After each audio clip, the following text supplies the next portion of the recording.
أعربت الجزائر عن استنكارها الشديد لتصريحات أدلى بها المدعي الوطني الفرنسي لمكافحة الإرهاب أوليفييه كريستان لقناة فرانس إنفو، التي تطرق فيها إلى الجزائر في سياق إجراءات تتعلق بما وصفه بإرهاب الدولة. وأوضح مصدر مأذون من وزارة الشؤون الخارجية في تصريح لوكالة الأنباء الجزائرية أن المدعي الفرنسي تحدث عن الجزائر بشكل عابر وغير مسؤول ومتهور، معتبرا أن هذه التصريحات لا أساس لها من الصحة. وأكد المصدر ذاته أن هذا الاتهام غير المبرر لا يمكنه إلا أن يثير الاستنكار والازدراء، مشددا على رفض الجزائر القاطع لمثل هذه الادعاءات التي تمس بصورتها ومواقفها.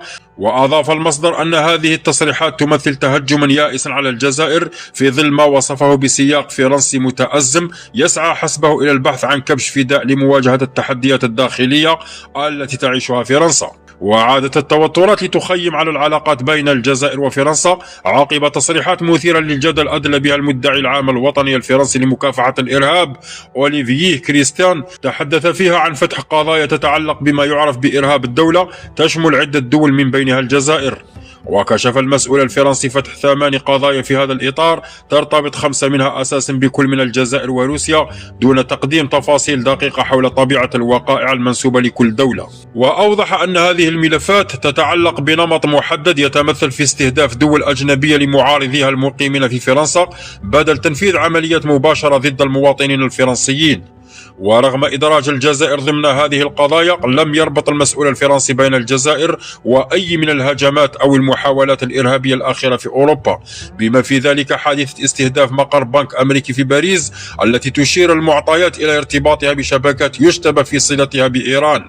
وتأتي هذه التصريحات في سياق توتر دبلوماسي متجدد بين الجزائر وفرنسا، حيث كانت وزارة الشؤون الخارجية الجزائرية قد استدعت في 26 مارس الماضي القائم بأعمال السفارة الفرنسية احتجاجا على توقيف موظف قنصلي جزائري وتمديد حبسه المؤقت لمدة سنة إضافية.